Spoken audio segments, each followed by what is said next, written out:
I'm a little torn because our lug nuts are in Wisconsin playing Beloit, and that's we moved here from there, and so they were changing their name just before we moved, becoming and building a brand new stadium. It's a beautiful park that they have to play in there on the river over in Beloit.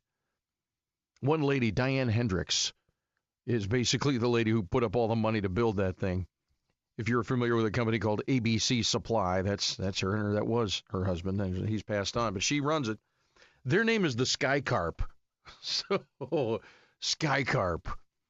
I think it refers to either seagulls or Canadian geese. There's a lot of them over there. So anyway, lug nuts and the Sky Carp. And I'm torn, but I can't live in the past. Yes, we lived there, but I must move on, as we all need to. Your past does not determine your future. So says Dr. John Braccio. Seems like some pretty rational thinking there. In our segment every Tuesday about this time with the old good doctor there, Regional Psychological Services, a little free self-help and advice for us. Dr. John Braccio, welcome to your morning wake-up. What's up, Doc?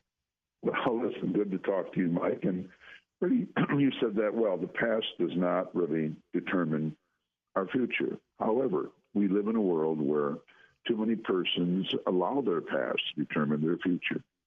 The result is there can be no happiness in the present or future if a person has negative beliefs about what they can achieve now because of real or perceived failures in the past. The past is over. George Allen, the great old pro football coach with Washington many years ago, said, "The future is now." And he was right. It is always important to remember that life on earth is a one-time brief shot. It's like an extremely brief lightning strike in an ageless and boundless universe. And that's true, just this little shot in the midst of vastness, okay? We may not want to see it that way, but that is it. So we really need to utilize life as it is. It's a limited quantity. And this is done by making good decisions in the present and not allowing bad ones from the past to cloud our vision. The choices that you make or we make now from this moment onward will define our future and who we are. Bad choices and ineffective or losing choices go into the trash heap. If they don't, they're going to be continuing taking us and overwhelming us. We need to learn from previous experiences that failed or did not work out to one degree or another. We need to make sure we do not do them again and must use them as guides to help us as we navigate what often are difficult life experiences that impact all of us at one time or another. This seems really simple enough, Mike. However, if each of us really examines our thoughts, we must admit failures from the past do too often cloud our vision as we meet new challenges. Instead of an exciting new challenge in life being undertaken with gusto, the failures and perceived failures from the past can limit or even eliminate the ability to overcome the challenge if we allow it. And we really can't do that. Life really has to move on. It has to move on with our trying to be successful. And we've got to kick out negative thoughts. We have to do what's called cognitive restructuring. Replace negative thoughts with positive thoughts. So seeing right this moment, this is what we can control. We can't control yesterday. We can't control tomorrow, but we can have better impact on tomorrow if we make good decisions and move forward now. So really, it's really pretty critical that we don't allow the past to control the present. And it's amazing how many people do allow that to happen, Mike. Yeah, and here's the thing. I think the past can become a comfort zone in a weird way. If we made a bad decision, then we can use that as our fallback for, well, it didn't work out this time because of that thing that happened 10 years ago. It becomes sort of an excuse, right? Well, that is true also, because sometimes people that are afraid to move forward, they can use the past. Well, I tried that. Didn't work. No point in doing that again. Or they'll ruminate so much about negativity that they can't get into a positive mode. So when the person who enjoys the challenge just looks forward, by goodness, look at this. They're overwhelmed with a problem. Well, that's a big problem. No point in attempting that because I'm just going to fail, and I know that. And it is really amazing when you talk to people. You could just randomly go out now and talk to 10 people, and the number of them would say, well, I tried this, I ended up taking this job because it seemed more secure. I dropped my dreams from the past, and they may feel bad. They may even be bitter about it, but they still will stay where they are rather than going for the gusto, saying, yes, this is the challenge, this is exciting, and accepting that failure can occur. But really, you can't succeed if you don't try it. It wouldn't be a failure. I mean, you're going to have it. Ted Williams didn't just pick up a bat, and all of a sudden start hitting home runs. Okay, I mean, that's not how it works.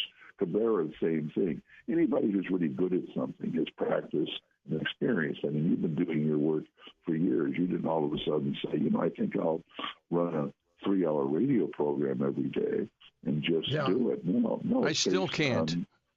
Well, by the way, Mike, that's why you're good at it, because you always think you've got new things to learn and new things to work at. That's the challenge of life, maintaining things, getting better.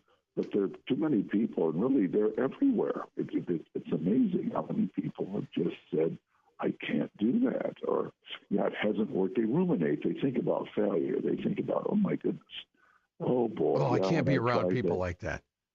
Well, that's really negative, and there are a lot of them. That's why if you want to advance, you do really have to be with people that are trying to advance and move forward. Otherwise, they'll take you right with them. Negativity is very powerful.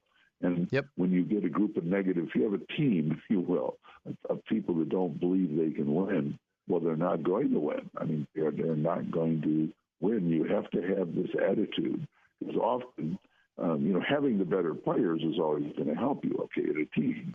But having the team that is motivated, committed, and working as a team, that overall is a team that's going to win a lot of games, and you're going to want to be part of that team. So negativity, the past, use it as a tool. But remember, this is all you have. You have right now, and the sands of time are really ticking off. So you want to be enjoying life, moving forward as much as you can, and not seeing challenges as overwhelming difficulties, but no, opportunities for resolution, opportunities for overcoming them, and just enjoying the wind at your back as you're moving forward, and you're just riding life in a good way and enjoying it. That's really it makes me excited thinking about it. How does that sound? It does, but you know what? You make it sound so easy, Doc, and you do. But here's the thing. We find these people, like my cousin, Mark, is one of these folks who just, the golden boy, everything he touches turns great. But as you talk to him, you realize he's built a team around him of people who know more than he knows, good friends. And he doesn't live in the past. It comes from a divorced family thing, and his dad died young, and on and on and on and on. Doesn't deal with any of that. And he moves on, and the next thing is the next thing. I love people like that. It's hard to be like that, though.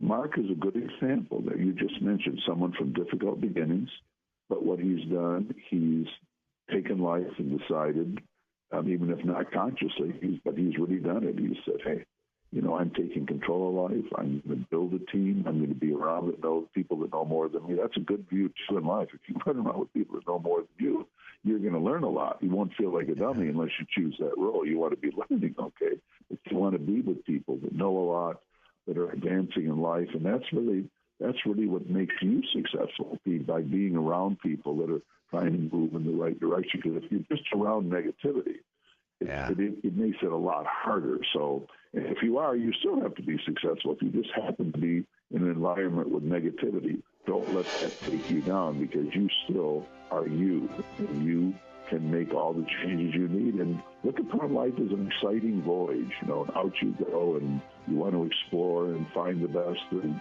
make good decisions. Enjoy the now and look forward to the future. And love it. Get rid of the past.